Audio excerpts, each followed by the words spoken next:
Jadi menerjemah, menafsir itu ada sistemnya, ada manhajnya, ada syaratnya, ada kisi-kisinya.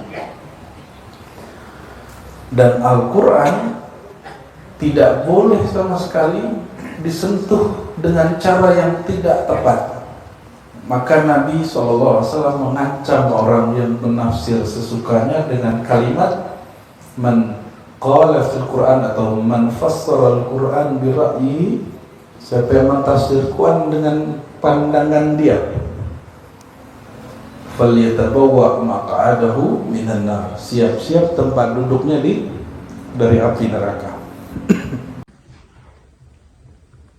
Assalamualaikum warahmatullahi wabarakatuh. Kaum muslimin muslimat yang dimuliakan Allah, penonton channel Rahasia Islam, bertemu lagi kita pada kesempatan kali ini untuk kembali menyimak dan mendengarkan tausiah yang akan disampaikan oleh Abuya Ar-Rasy Hasyim. Sebelum kita menyimak dan mendengarkan tausiah yang akan disampaikan Abuya Ar-Rasy Hasyim nantinya, tidak lupa marilah kita selalu bersolawat kepada Nabi Muhammad SAW. Semoga di akhirat kelak kita mendapatkan syafaat darinya dan mendapatkan rahmat dari Allah Subhanahu wa Ta'ala. Amin ya Rabbal Alamin. Marilah kita bersama-sama menyimak dan mendengarkan tausiah yang akan disampaikan nanti. Semoga kita dapat mengambil hikmah dan nilai positif dari tausiah yang akan disampaikan oleh Abuya Ar-Rasy Hasyim. Selamat menyaksikan. Assalamualaikum warahmatullahi wabarakatuh.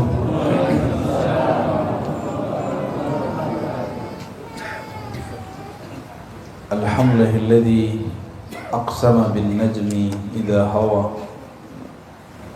anna sahibakum ma ghawa wa annahu ma yantiqu anil hawa wa ma yatakallamu illa min wahyi yuha. Asyhadu an la ilaha illallah wa asyhadu anna Muhammadan abduhu wa rasuluh.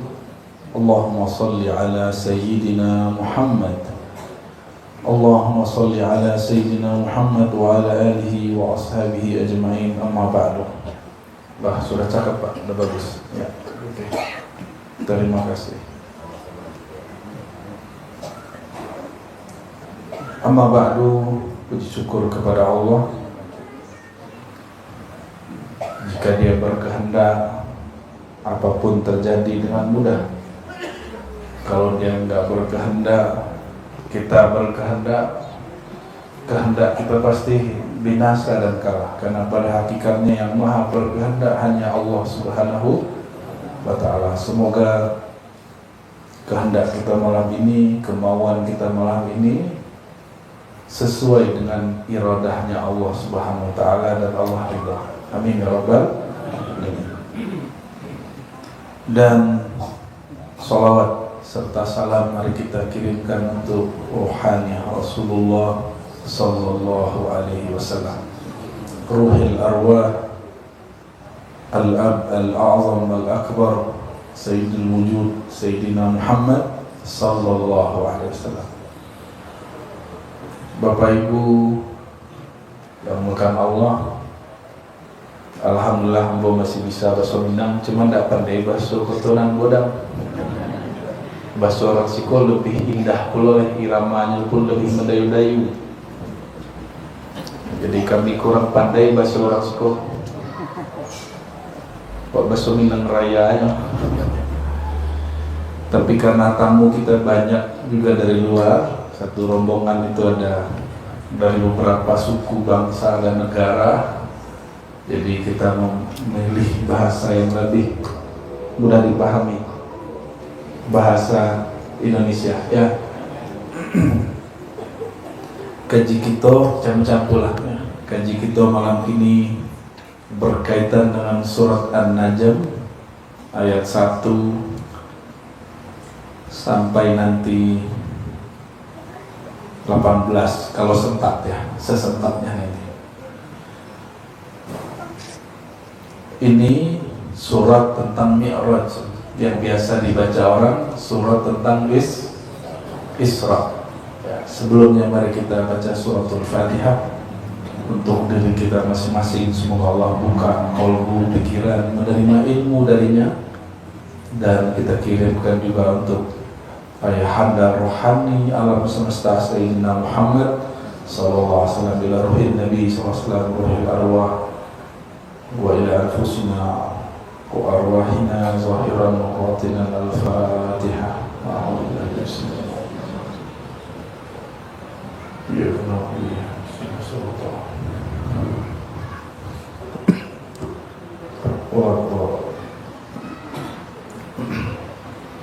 Kalau ayat Isra, Allah menyebutnya dengan Subhana, Maha hebat, Maha suci.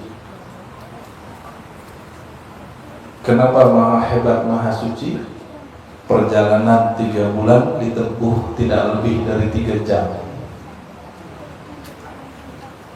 Sedangkan surat An-Najm, Allah bersumpah dengan makhluk-makhluk yang Dia ciptakan di langit.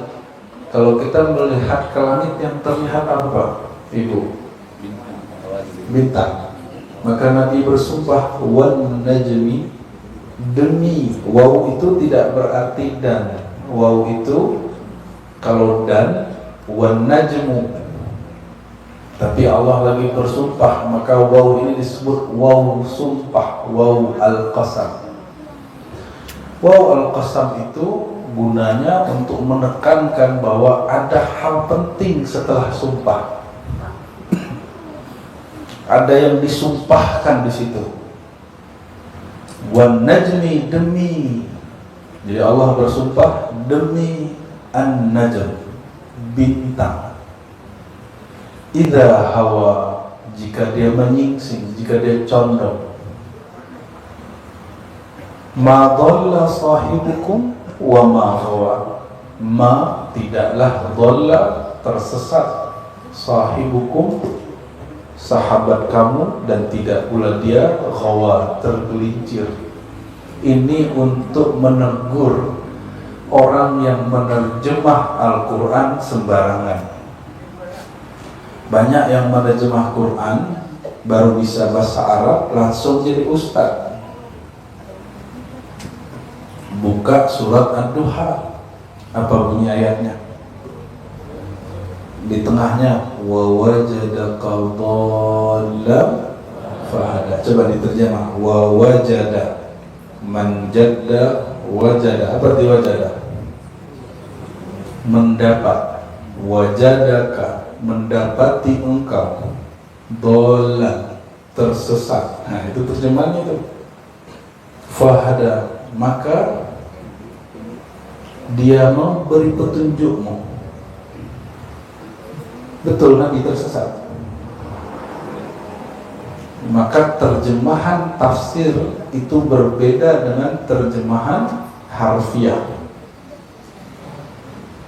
Kalau tidak belajar ilmu tafsir dan akidah, maka orang akan mengatakan Nabi dulu sesat, lalu diberi hidayah. Nabi pernah sesat nggak, Pak? Nabi pernah sesat nggak? Kalau dia pernah sesat, dia bukan Nabi. Ya. Nabi itu maksum, itu arti dari Nabi maksum. Wallahu ya'sibuka minan nas. Allah itu maksum, dijaga Allah dari selain dirinya, dan juga dijaga Allah dari semua kemaksiatan, apalagi kesesatan. Maka ayat ini pasti dijelaskan dengan ayat yang lain. Tafsir ayat dengan ayat itu metode tafsir yang paling direstui oleh Allah Subhanahu wa taala, yang disepakati oleh para ulama bahwa inilah cara tafsir yang paling tepat, kalau kita nggak mau sebut paling benar.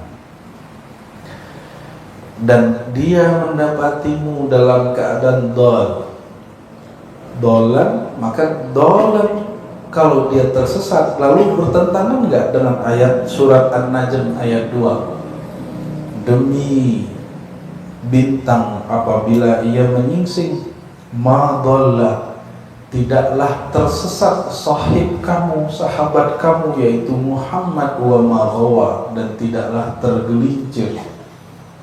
Ini ayat menolak, menjelaskan bahwa tidak benar pemahaman bahwa Nabi jadi wa wajadaka dhalan terjemahannya apa? Maka dhal itu makna lainnya tidak hanya sesat, tapi bermakna la ya'lam, la ta'lam, tidak mengetahui.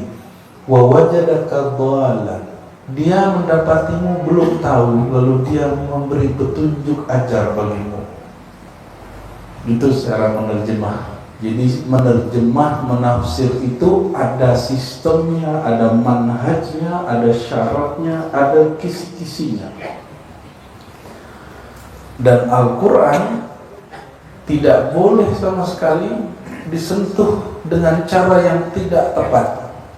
Maka Nabi SAW mengancam orang yang menafsir sesukanya dengan kalimat man qala fil Quran atau man fassara al-Quran bi ra'yi, siapa yang mentafsir Quran dengan pandangan dia, falyatabawwa maq'adahu minan nar, siap-siap tempat duduknya dari api neraka. Jadi sehebat apapun orang, dia tidak boleh menggunakan akal dia semata. Dia mesti menggunakan metode yang Nabi ajarkan. Nabi itu menjelaskan Quran dengan kolbunya, karena kolbu itu pasti takut kepada Allah, nggak sombong. Kalau orang di kampus, mungkin di pesantren, kadang masih bisa sombong. Tapi kalau dia pakai kolbu, nggak ada kesombongannya. Nah, nanti di sini ada ayatnya ya, ayat 11 ya. Maka dzabal fuadu ma ra'a, kolbu nggak pernah bohong. Berikut sama, kolbu tidak pernah sombong. Yang sombong itu nafs, ego jiwa. Nah, Bapak Ibu yang bukan Allah, jadi jika ada yang mengajarkan Nabi pernah tersesat, dia telah keluar dari akidah Ahlus Sunnah wal Jamaah, walaupun sekolahnya di Timur Tengah, walaupun katanya hafiz Quran. Ya, jadi Nabi Ibrahim ketika mengatakan itu bintang, itu Tuhan ya, itu bukan beliau nggak tahu, beliau lagi ngapain? Mengerjai kelompok-kelompok pagan di negeri Harran. Harran itu utaranya Suriah yang sekarang lagi konflik. Mereka penyembah bintang. Jadi Sagittarius, Taurus itu disembah mereka. Tahu itu apa? Zodiak. Zodiak itu bermanfaat untuk mengetahui cuaca dan arah angin. Boleh dipakai untuk keperluan orang dulu, untuk musim berlayar, musim berperang, musim di tengah laut, tengah hutan, dia tahu arah mau pulang. Tapi lebih dari itu tidak diizinkan. Oleh karenanya, ya yang dilakukan oleh orang di kampung Nabi Ibrahim itu, beliau kemudian ingin menjebak mereka dengan pandangan mereka sendiri. Bintang muncul, tiba-tiba hilang karena muncul bulan purnama. Apa kata beliau? Saya tidak suka Tuhan yang menghilang. La uhibbul afilin. Kayaknya Tuhan kita purnama ini. Terbit matahari, bulan pun redup. Apa kata Ibrahim? Saya tidak suka Tuhan yang menghilang-hilang. Mungkin matahari ini Tuhan kita, karena ada penyembah matahari. Orang kalau nggak paham kisah ini dari ilmu akidah, dia mengira Nabi Ibrahim pernah menyembah bintang. Paham maksudnya? Yang tepat apa? Nabi Ibrahim tidak pernah menyembah bintang, bulan ataupun matahari, karena itu syirik. Itu menyekutukan Allah dan mustahil terjadi pada seorang Nabi dan Rasul. Padahal Nabi Ibrahim itu Nabi Tauhid. Kembali ke ayat ini. Berdasarkan ayat ini, tidak direstui dalam ajaran Islam, khususnya Ahlu Sunnah meyakini bahwa para Nabi, terutama Nabi Muhammad, pernah sesat. Allahumma sholli ala sayyidina Muhammad. Jadi nanti kalau kalian terjemahin begitu Pak, lagi khutbah, turun khutbah, tolong diingatkan ya, dia harus suruh ngaji lagi. Kamu ustaz, kamu bukan ustaz gitu aja. Kamu ngaji akidah Ahlus Sunnah lagi. Kecuali di sini dibolehkan selain Ahlus Sunnah berkhutbah ya.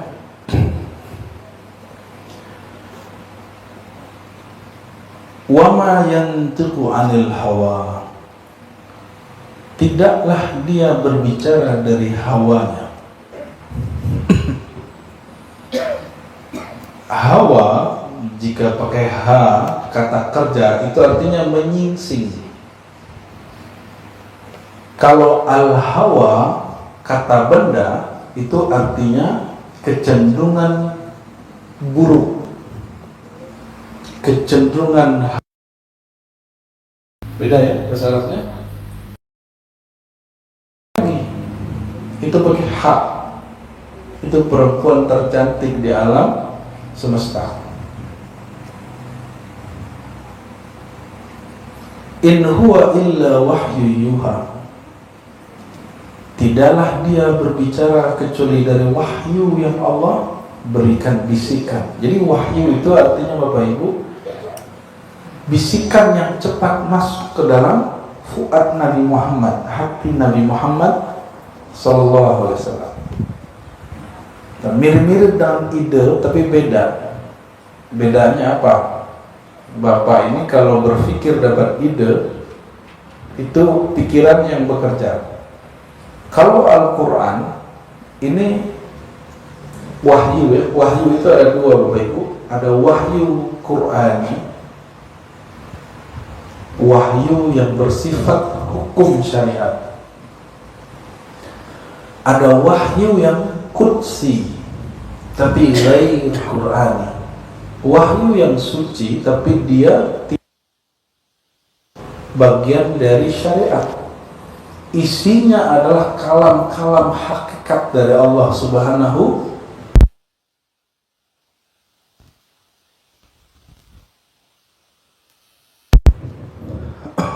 Wahyu yang mana? Wahyu Qur'an. Karena syariat al-yawma akmaltu lakum dinakum. Jadi pada saat Nabi berhaji tahun ke-11 Hijriah, Allah mengatakan agama ini, syariat ini telah sempurna, nggak ada perubahan. Paham? Itu wahyu apa? Quran itu disebut wahyu tasyri'i, wahyu pensyariatan. Jadi kalau ada orang ya merubah syariat Allah, dia kurang update ya. Yang ada syariat merubah syariat, nasikh mansukh ya. Terus yang kedua apa tadi? Wahyu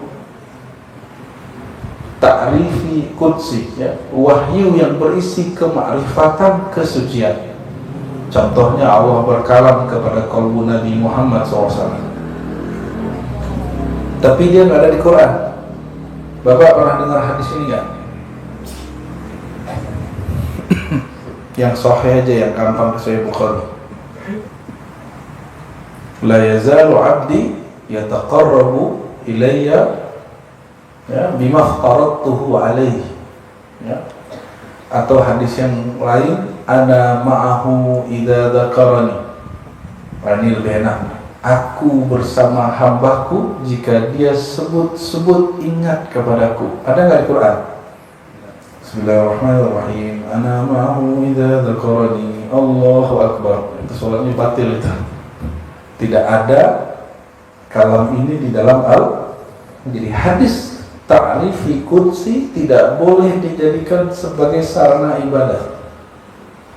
Dia hanya untuk mengelola atau mengembangkan kemakrifatan kita mengenal Allah Subhanahu wa ta'ala. Nah, perhatikan Bapak Ibu.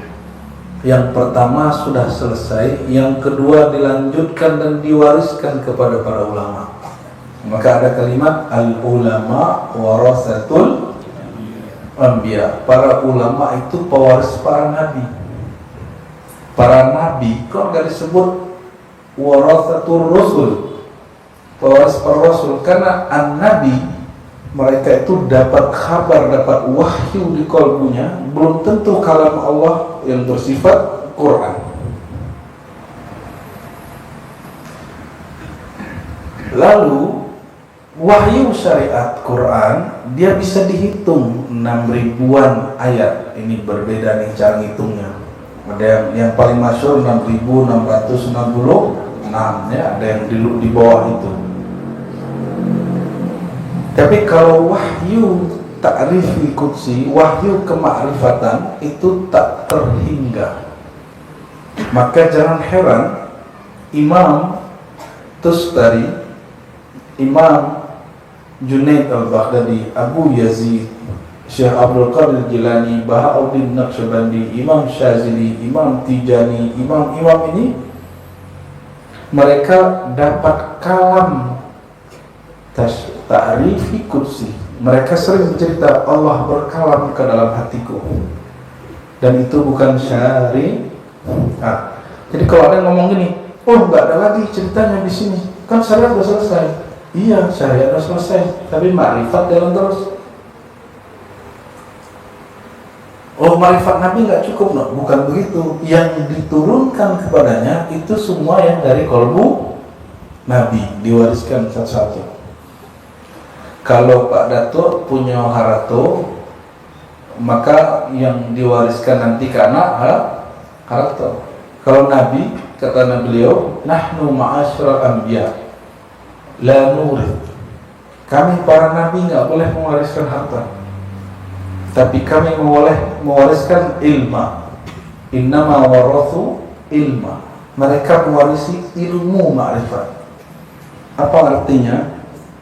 Ilmu kemakrifatan berkembang terus. Makanya Bapak Ibu, kita ini nggak boleh stagnan ngaji tentang Allah dengan kitab-kitab yang lama. Mesti dikembangkan terus tafsir-tafsir ayat ini sesuai dengan rasa yang didapat oleh orang zaman sekarang.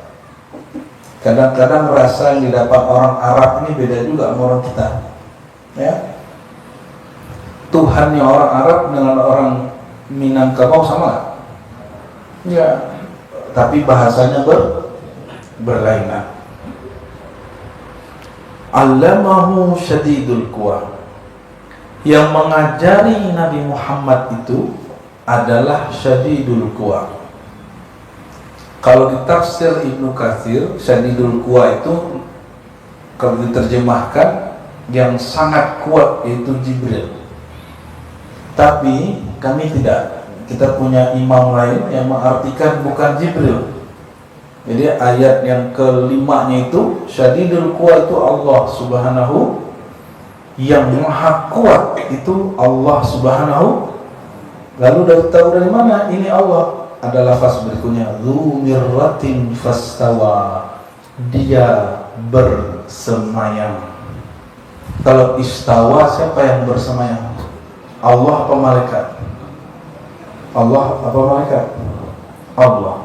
Maka terjemahan kebanyakan ahli tafsir untuk bab ini, saya lebih mengikuti bahwa dzumiratin fastawa, syadidul quwa dzumiratin fastawa, ini adalah Allah. Taunya dari mana?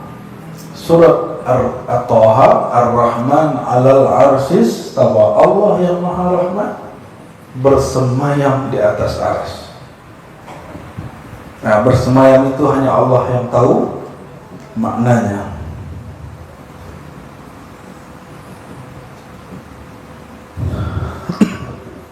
Wa huwa bil ufuqil a'la, dia berada di ufuk yang sangat tinggi. Tsumma dana fatadalla, lalu dia mendekat, fatadalla, dan tambah mendekat. Fakana qaba qausaini aw adna, sehingga jaraknya dengan Nabi Muhammad adalah antara dua busur atau lebih dekat. Ini saya nggak boleh jelasin panjang-panjang yang ini. Dulu sudah pernah kita jelaskan tahun 2022. Semoga tidak nonton, ya. Kayaknya masih ada itu ya. Namun yang mesti saya sampaikan satu hal, Bapak Ibu. Nabi Muhammad saat jumpa dengan Allah, masih adakah tirai penghalang atau tidak? Saya ada nggak? Serius Pak? Benar nggak ada? Jadi Nabi Muhammad itu masih ada tirai penghalang yang dalam bahasa ilmu ma'rifat disebut hijab. Masih ada? Nggak ada? Serius? Nah, maka perlu belajar asma'un Nabi, nama-nama Sayyidina Muhammad. Coba perhatikan, Nabi Muhammad SAW punya nama yang orang mungkin jarang dengar. Al-Hijab Al-A'zam. Apa? Al-Hijab Al-A'zam, apa artinya? Hijab paling agung. Jadi beliau sendiri itu adalah hijab, penghalang kita dengan Allah. Paham nggak maksudnya?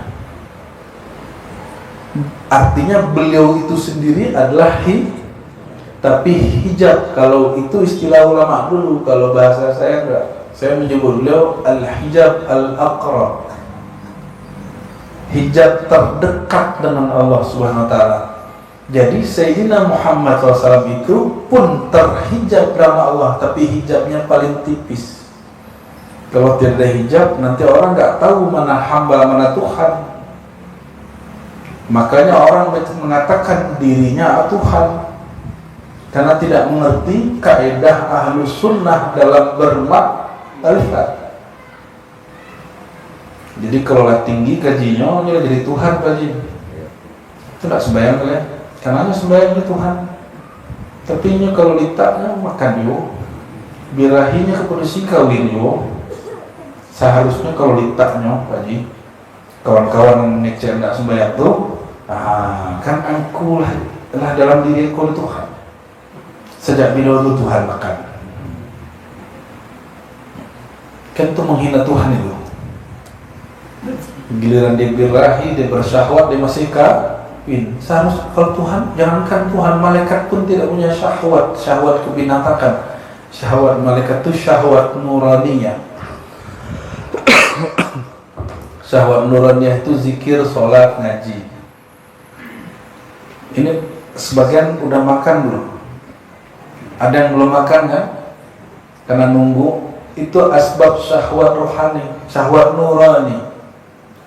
Ngantuk-ngantuk jam 3 malam bangun, sholat dan zikir. Itu namanya syahwat nurani. Ada syahwat rohani. Syahwat rohani itu ingin berjumpa dengan pemilik alam semesta, yang Sayyidina Muhammad SAW pun masih berhijab dengan dia. Saya mau tanya Bapak Ibu, Nabi Muhammad itu dekat nggak dengan Allah? Dekat? Ayo yang kuat, dekat atau jauh? Amal kita juga dekat nggak? Ya, terus untuk apa belum mi'raj? Pindah ke Masjidil Aqsa, Masjidil Aqsa langit 1, 2, 3, 4 sampai ke Baitul Ma'mur, naik Sidratul Muntaha, terus ke atas. Kan kelamaan itu. Kan Nabi Muhammad Allah dekat. Terus untuk apa mi'raj? Untuk memperdekatkan ayat-ayat Allah. Memperdekatkan atau memperlihatkan?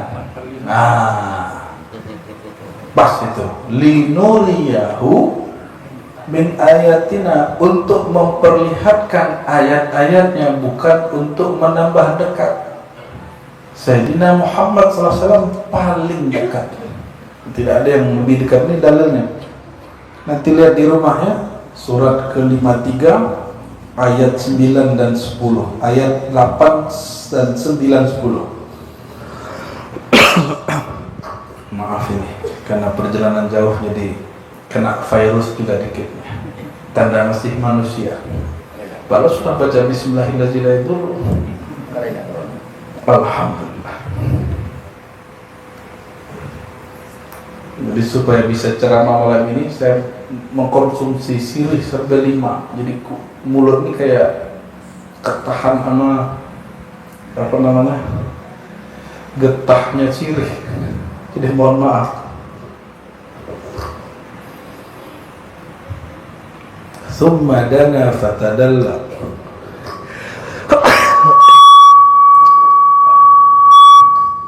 Mohon maaf ya. Alhamdulillah. Nggak ada yang baca rahamkallah ya. Mulai ada perang di badan saya Pak ya. Fakana qaba qausaini aw adna, maka dia dan Tuhan jaraknya hanya qausaini, seperti 2 busur. Tahu busur nggak? Untuk mana? Berarti dekat atau panjang. 2 busur itu, yang busur sama anak panah jangan kebalik. Yang disebut kausain, ujungnya dan ujung itu yang disebut kausain. Bukan 2 busur tambah 1 lagi, itu nggak paham namanya. Jadi yang disebut kausain apa? Busur, kelihatan busur, ujungnya itu disebut 2 kausain. Berarti jaraknya cuma sebusur. Kausain itu artinya 2 ujung busur. Busur yang di atas dan busur yang di bawah. Dekat nggak tuh? Jadi Sayyidina Muhammad SAW masih berjarak dengan Tuhan, masih berhijab, disebut hijab kausain. Tapi ada au atau adna, lebih dekat. Nah, inilah dikatakan oleh para imam kita sebagian, hijab tak berhijab, makom tak bermakom, hal tak berhal. Hanya dia dan Allah yang tahu rahasianya. Ya, nggak ada lagi istilah, tidak ada lagi Nah, itulah rahasia Sayyidina Muhammad SAW dengan Allah. Ada yang protes, loh Nabi kan nggak boleh menyuruh satu dari umatnya. Jangankan Nabi, Bapak Ibu, guru saya boleh menyimpan 1 dari muridnya, apalagi seorang Nabi. Apa yang dia simpan? Hal-hal yang muridnya tidak paham. Apa yang Nabi tahan? Hal-hal yang sahabatnya tidak mengerti, maka Nabi tahan. Dikeluarkan tepat pada saatnya. Ya, ada masa yang tepat Nabi ajarkan. Sahabat yang A tidak diajarkan, yang B diajarkan. Maka Nabi mengkhususkan beberapa ilmu kemakrifatan kepada sahabat, tapi untuk syariat semua diajarkan. Bisa bedain?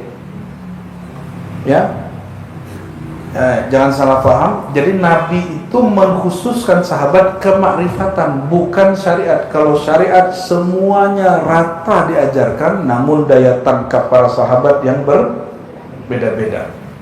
Kita ngaji nih malam ini, jamnya sama, waktunya sama, masjidnya sama, tapi belum tentu fahamnya sama.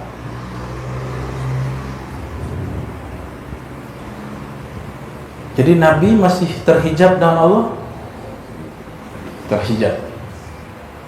Kalau disebut adna, lebih dekat, disebut hijab tak terhijab. Hijab tanpa hijab, makom tanpa makom, itu bahasanya.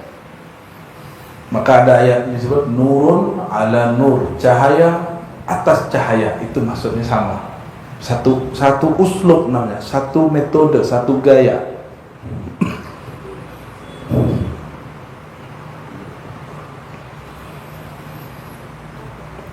Pertemuan inilah yang disebut dengan Mi'raj, dan itu terjadinya di Aras. Di mana taunya? Di ayat ke-6, fastawa, Allah bersemayam.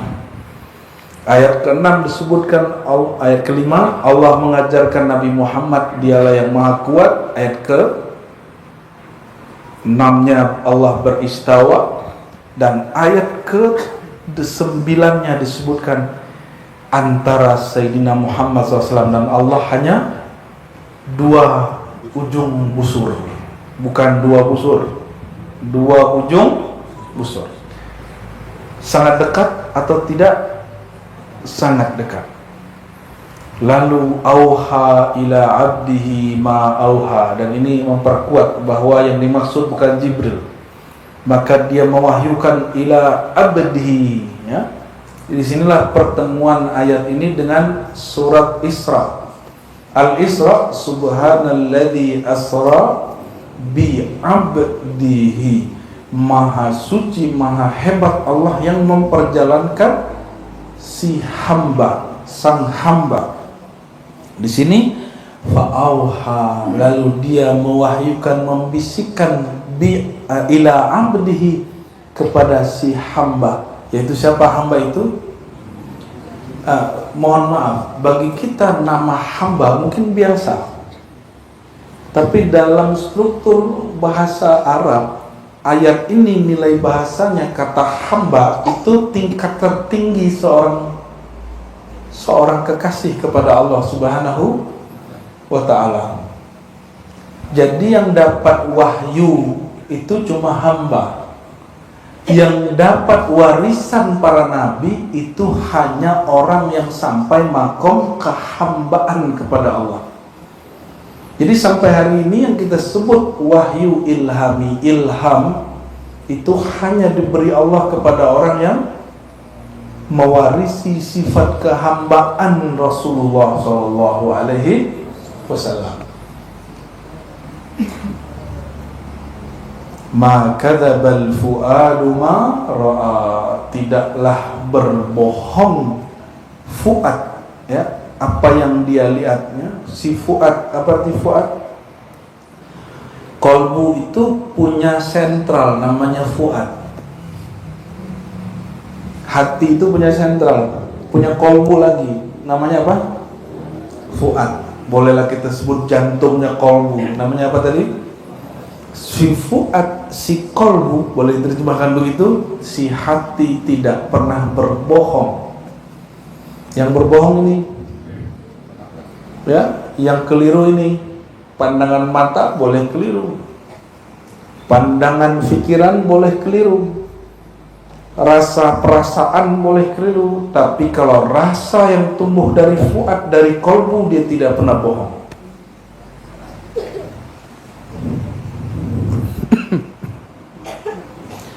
Maka dzabal fuadu ma ra'a. Ini teguran untuk orang yang menolak pengalaman rohani.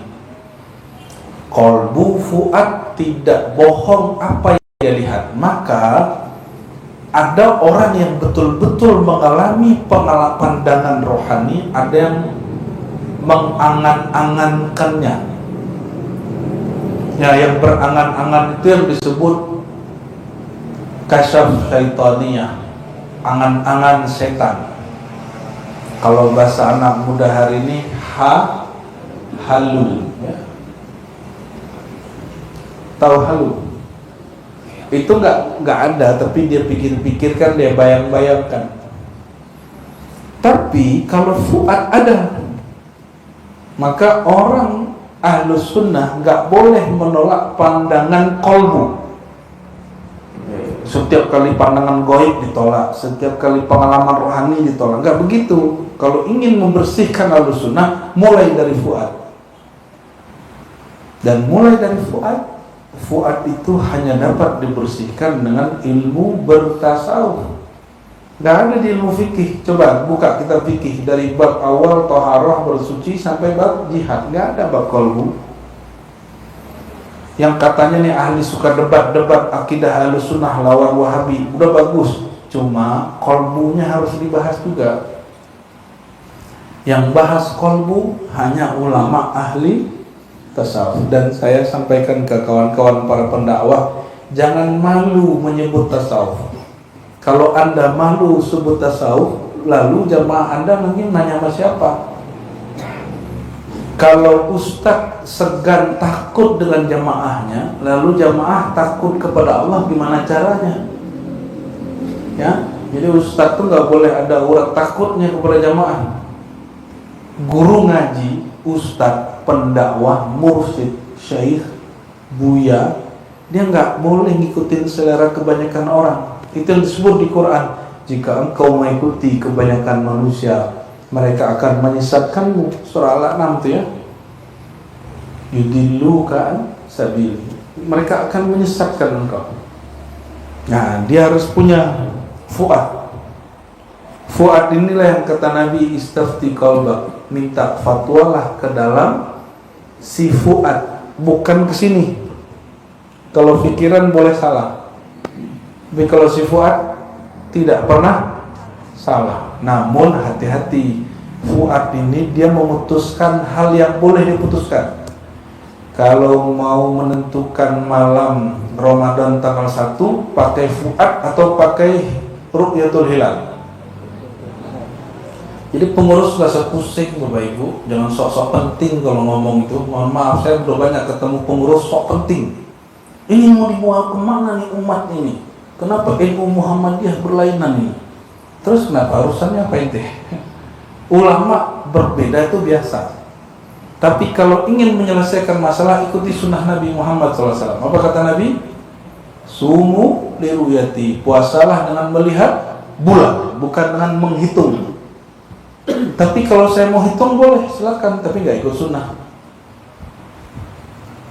Silakan, nggak ada juga larangannya. Cuma kalau ingin ikut sunnah, melihat bulan. Dan sekarang tim isbat yang ada di negara kita menggunakan hisab plus melihat bulan. Jadi kalau begitu nggak pakai malam Pak, nggak pakai memicam atau wah kita cari bulan malam kini Allah tabi atau alun picam atau itu bukan melihat bulan namanya, kita yang melihat dan nampak apa siluet lah terbit mah apalagi matonya begitu itu Pak. Nanti banyak tuh yang nampak tuh. Ya. Jadi si fuad ini kerjanya apa? Urusan kearifan, kebijaksanaan, bukan urusan hukum. Hukum syariat, kolbu tidak boleh ikut campur. Urusan syariat sudah ada dalilnya, sudah ada hukumnya, disebut hukum fikih. Kalau, ini coba perhatiin. Imam Abu Ishaq Syirazi, dia qadhi, punya kitab Al-Muhazzab, kitab fikih yang paling fenomenal bagi orang belajar fikih. Dia menyidang dua orang yang saling tuduh-menuduh maling. Orang maling itu nggak semuanya dipotong tangan pada dalam hukum. Tapi kalau dia sudah sampai nisabnya, ya, nisabnya ada ukurannya, pakai standar emas. Sampai nisabnya baru kena hukum potong tangan. Dua orang ini saling menuduh, kau yang maling. Kata yang satu, kau yang maling. Akhir disidang. Yang menuduh pertama punya bukti, yang dituduh dia menuduh balik tapi tidak punya bukti. Kira-kira siapa yang menang? Pertama, kedua? Yang pertama. Maka dia ketuk palu. Anda salah, Anda maling, sedangkan yang pertama terbebas dari tuduhan maling. Malam hari, karena Imam Abu Ishaq ini suka zikir sholawat, dia jumpa dengan Rasulullah SAW dalam mimpi. Mimpi melihat dengan qalbu. Jumpa Rasulullah pasti benar, hadisnya sahih. Apa kata Nabi? Akhta'ta ya Aba Ishaq, wahai Abu Ishaq, kamu keliru dalam memutuskan hukum.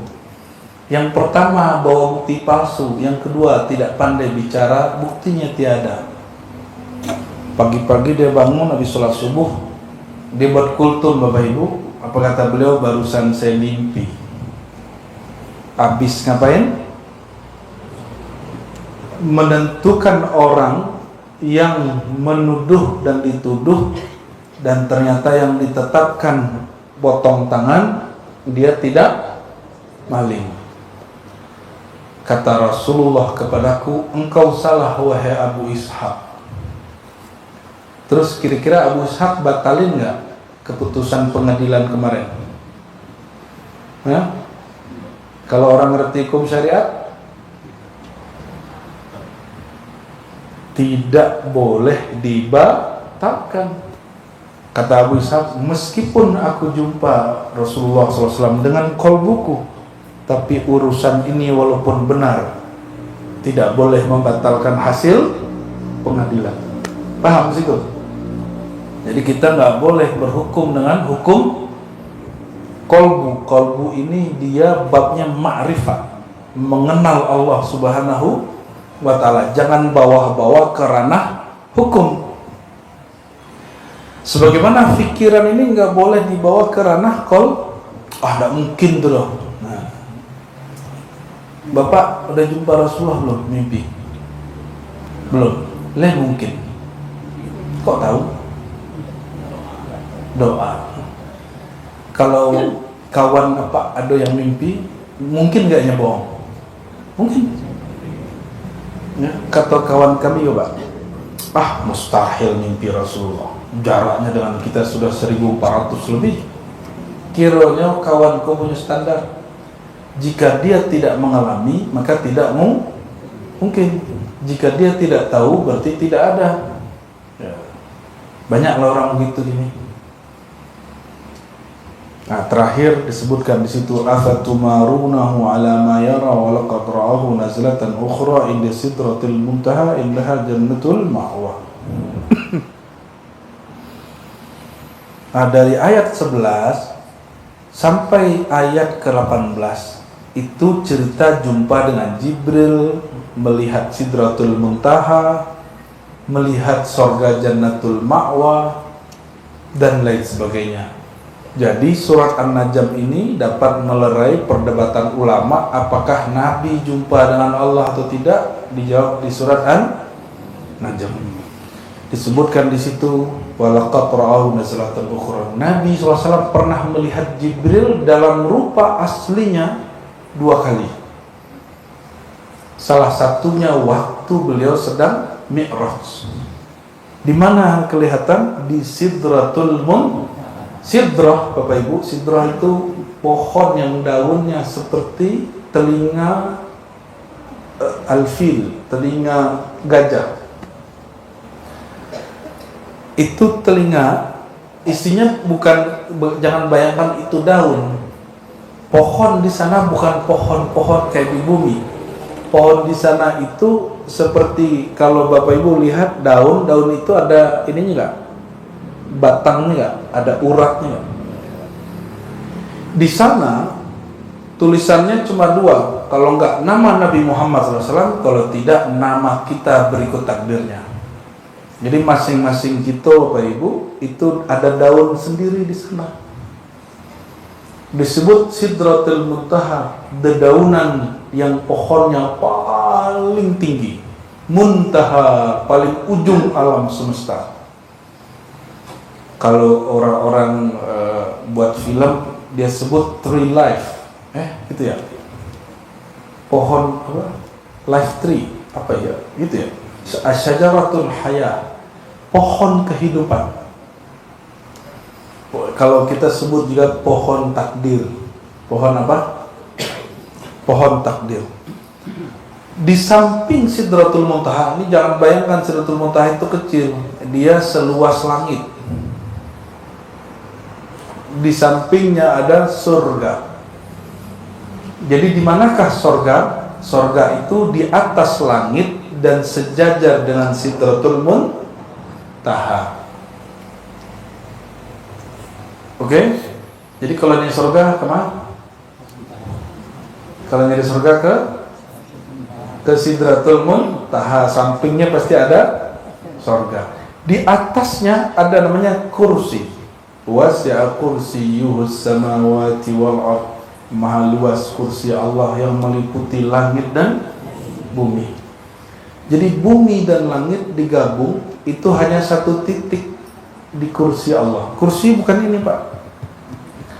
Kursi itu satu makhluk yang hanya Allah yang tahu bentuknya, dan dia meliputi langit bumi hanya satu lingkaran di sana.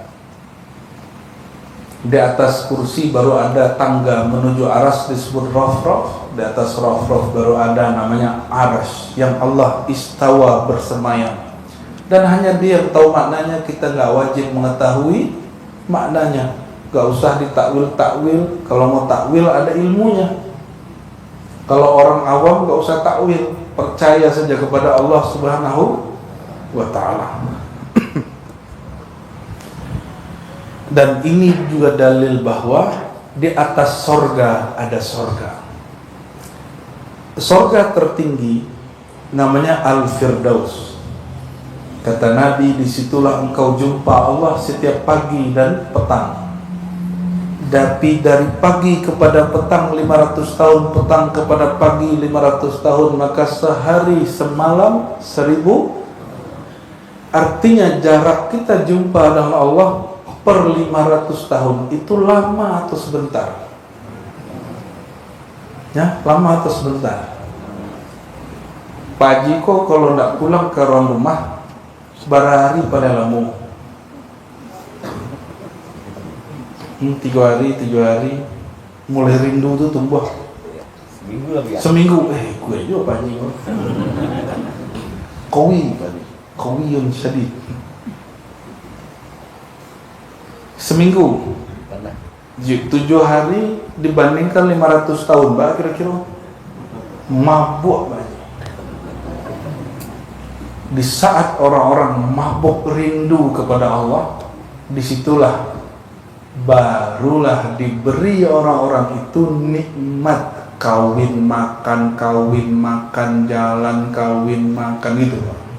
Maka di surga itu nikmat kawin itu nikmat nomor sekian. Tapi kok para pemburu, para teroris itu mencari nikmat itu. Jadi ketika ada ditangkap kawan-kawan teroris itu, Bapak Ibu, ditanya, Anda kenapa mau membom? Jawabannya apa? Ingin menikahi 72 bidadari. Berarti sorga dia sorga birahi, bukan sorga ru'yat ilahi, bukan sorga jumpa dengan Allah Subhanahu wa ta'ala. Berarti otak dia otak binatang ternak. Karena binatang ternak itu pikirannya kawin makan. Maka dia mati untuk kawin dengan bidadari, bukan untuk jumpa dengan ilahi. Dia sampaikan ke kawan-kawan yang salah paham bab jihad bunuh diri. Bom bunuh diri bukan jihad. Bom bunuh diri bukan jihad, tapi jahad. Ya, dia akan jumpa sama Allah.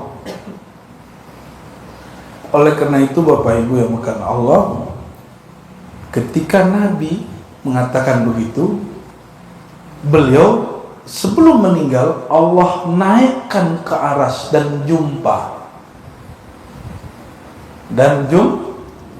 Ternyata perjumpaan di sorga lain dengan perjumpaan di aras. Jika jumpa di aras, maka si hamba abdihi ini dihitung jumpa selama-lamanya walaupun dia sudah turun ke bumi. Tapi jika dia cuma jumpa di surga, dia tidak jumpa lagi 500 tahun baru jumpa. Berarti perjumpaan di surga hijabnya sangat tebal. Disebutkan dalam riwayat, maka Allah menyingkatkan hijab, baru mereka melihat pada waktu pagi dan sore. Jadi kita tuh melihat sujud, Pak. Kita sujud lagi di surga. Sujud, lalu Allah buka.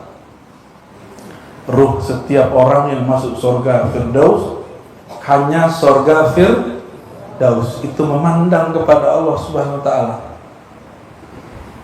Kita kalau jumpa dengan yang kita suka, mau guru, mau kawan, mau teman, mau kekasih, kita haru nangis. Ya. Bahkan kalau orang nonton bola, ini kan lagi rame PSSI ganti pelatih ya. Coba lihat. Dia nggak Islam, ada orang nih nggak Islam ngegolin sujud. Padahal bukan seorang itu tanda dijumpa satu nikmat Allah di sujud. Maksud kami menyebutkan ini Bapak Ibu, kalau niat bertuhan kepada Allah, ingin mengenal Allah, ingin masuk surga Allah, kita ini wajib minta surga, karena di surga jumpa dengan Allah. Bukan karena di surga itu ada birahi. Birahi mah ada di sini. Gak usah 72 di sana, di sini tiap hari ganti 72 boleh. Ya. Tapi gak usah tanggung sendiri. Kalau mau kawin 72 gak usah ke akhirat. Maksiat aja di dunia. Atau kawin tiap hari, cerai tiap hari. Tapi apa itu? Apa itu kita niatnya hidup? Niatnya itu adalah kembali kepada Allah Subhanahu wa ta'ala. Oleh karenanya Bapak Ibu, ada nikmat sorga syahwat, ada nikmat sorga ru'yat. Apa arti ru'yat? Memandang jumpa dengan Allah Subhanahu wa ta'ala. Barangkali itu dulu yang boleh kita sampaikan ya. Sudah jam 10 lewat seperempat. Gak usah tanya jawab ya, lagi serak. Nah, ya. Cedo.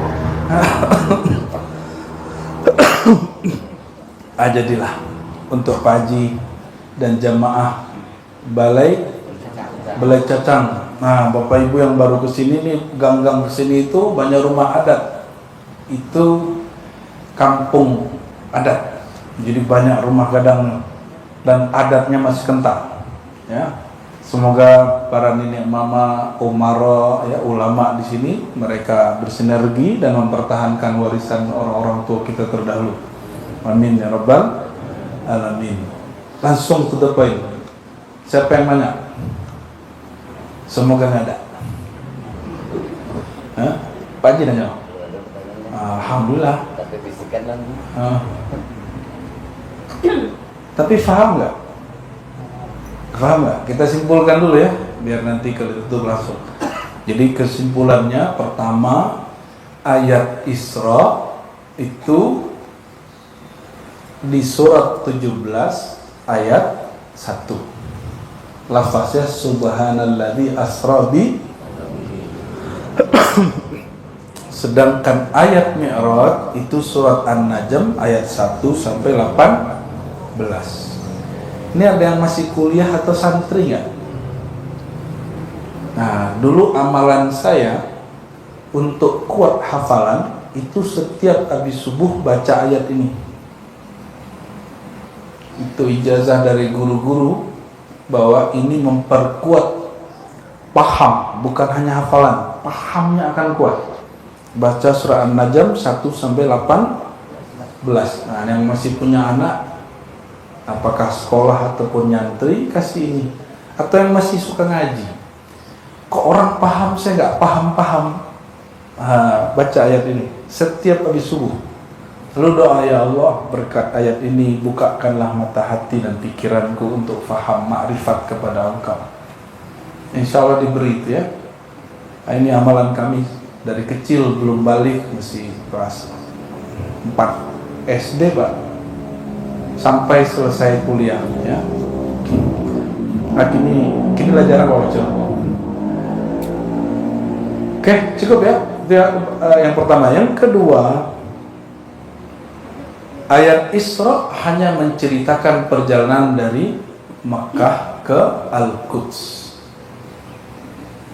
Ya, Al-Quds itu khususnya Al-Bait Al-Maqdis, bukan Gaza. Gaza itu bagian dari Palestina tapi bukan Al-Quds.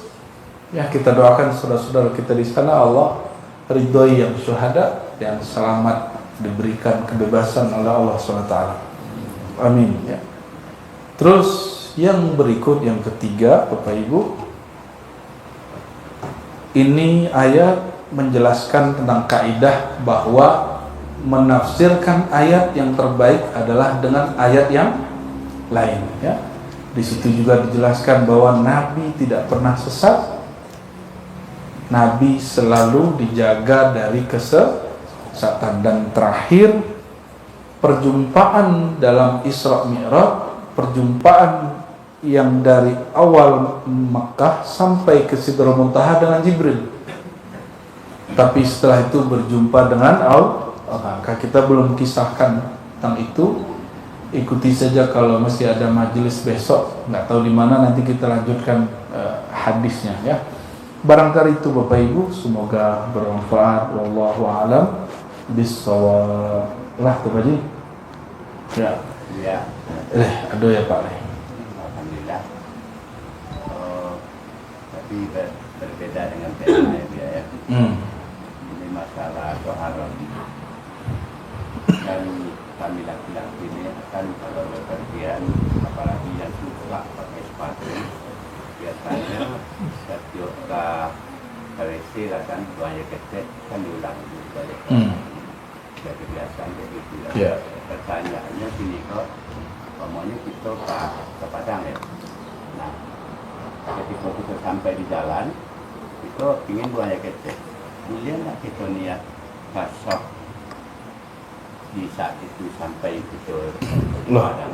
pertanyaannya lain, backgroundnya lain nih. Iya, sudah salah sedikit berbeda dengan Bukan. Bab wudu dengan kosor beda toh?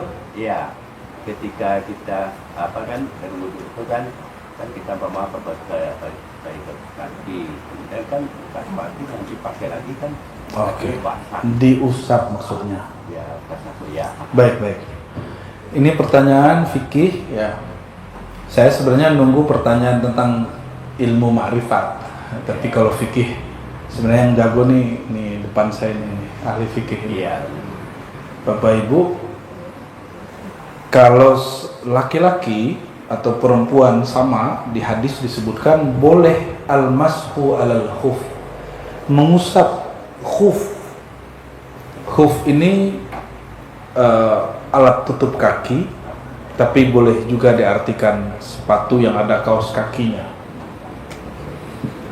Boleh ya. Dulu orang kan beda budaya. Untuk orang yang hadir, kata Nabi, yaum wa laylah, sehari semalam di rumah boleh malah.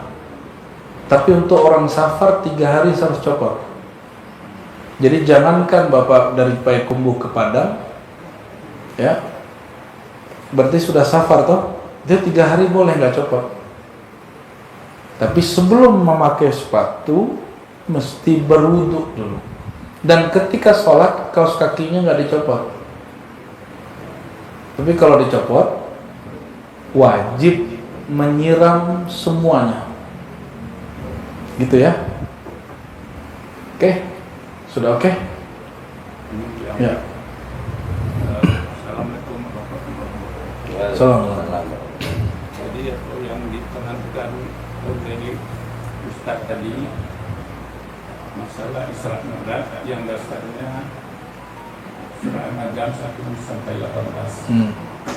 Jadi kami juga mengambil tarikat Nasabandiyah sudah berjumpa dengan Buddha di dalam panjang bersama Ustaz Buya Kusami. Jadi yang ingin saya tanyakan, dalam makrifat itu kan ada tingkatan-tingkatan. Pertama, syariat, tarikat, hakikat dan makrifat. Padahal dalam agama awal begini makrifatullah. Yang saya tanyakan, makrifatullah ini yang bagaimana? Supaya kita bisa melaksanakan syariat, tarikat, hakikat dan makrifat. Kalau makrifat ini kan mengenal Allah, tahu dengan Allah. Kalau kita tidak tahu dengan Allah, bagaimana kita sholat? Ya. Inilah persoalan, bukan hanya bukan Arab, orang Arab pun sering paham, Pak. Sholat itu secara harfiah berarti zikir. Bapak kalau zikir 3 kali sudah sholat belum? Puasa itu artinya menahan makan. Bapak tahan makan sekali sudah puasa belum? Belum. Nikah itu bukan akad nikah. Nikah itu artinya berhubungan badan. Kalau bahan sudah nikah belum? Enggak begitu. Maka memahami suatu istilah tidak selalu dengan pemahaman bahasa Arab kita yang terbatas. Awaluddin ma'rifatullah, awal beragama. Kalau orang dulu ugamu, kinilah jadi agamo, sudah berubah. Awal agama mengenal Allah. Maksudnya apa? Agama itu hubungan hamba dengan Tuhan.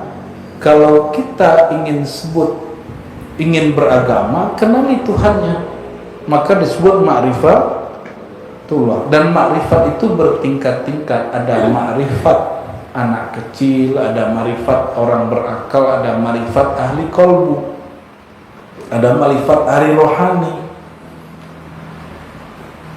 Jadi yang disebut awaluddin ma'rifatullah itu engkau mengenal Allah sesuai dengan kemampuanmu. Adapun syariat, tarekat, hakikat, marifat itu bukan tingkatan, Pak. Itu hanya istilah membagi menu-menu yang Allah beri di dalam Quran. Dan dia sekali jalan. Wudhu itu ada wudhu secara syariat, cuci wajah. Secara tarekat di saat yang sama, secara hakikat di saat yang sama, secara marifat itu sekali jalan. Sekali jalan. Jadi bukan tingkatan. Ya. Dan yang paling pas bukan pakai itu. Kami sudah jawab waktu di mana kemarin, Palembang ya. Jambi. Islam, iman, ihsan. Islam, iman, ihsan. Kalau itu baru tingkatan.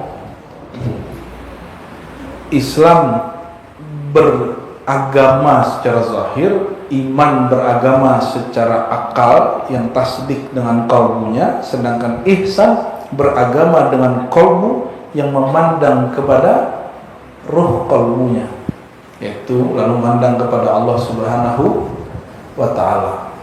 Jadi mohon nih para pengkaji tarekat jangan kemudian keliru ngajinya.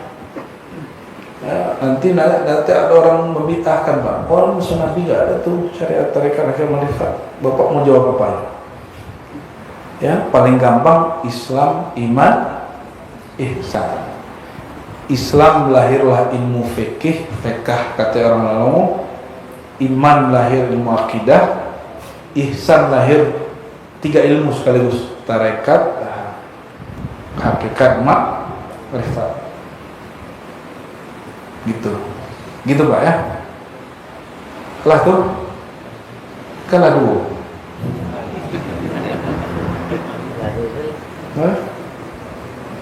Ada lain? Ambo punya guru di Kotonan Gadangko namanya Abu Nu'man Basir. Di mana tempatnya? Nah, kami dulu waktu remaja ngaji kitab Ihya Ulumuddin, Hikam Ibnu Athaillah, dan fikih Bakri Syata I'anatul Talibin ke beliau. Dan ada satu kitab yang banyak hadis palsunya, Durratun Nasihin. Tapi kami tidak pernah debat guru, ya itu hadis palsu. Tidak, kita pasang adab. Tidak semua yang kita tahu mesti kita sampaikan, karena kadang yang kita tahu itu bisa bikin rusuh, bikin fitnah yang lebih bahaya daripada ketidaktahuan. Lah tuh yo, dayo pun lah mulai berkurang, harus mulai rehat, Bapak Ibu. Semoga kajian ini diridai Allah dan kita termasuk hamba yang radiyah dan mardiyah. Amin ya rabbal alamin. Subhanakallahumma wa bihamdika asyhadu an la ilaha illa anta astaghfiruka wa atubu ilaik. Bismillahirrahmanirrahim. Wal 'asri innal insana lafi khusrin illa alladziina amanu wa 'amilus solihati wa tawassaw bil haqqi wa tawassaw bis sabr. Rabbana atina fid dunya hasanah wa fil akhirati hasanah wa qina adzabannar. Ij'al anfusana mutmainnatan radiyah mardiyah birahmatika ya arhamar rahimin. Walhamdulillahi rabbil alamin. Assalamualaikum warahmatullahi wabarakatuh.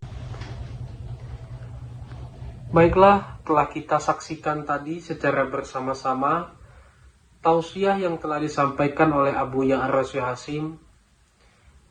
Semoga bagi kita yang mendengarkan dan bagi Abu Ya'ra Syekh Hasyim yang menyampaikan sama-sama mendapatkan pahala dari Allah Subhanahu wa taala.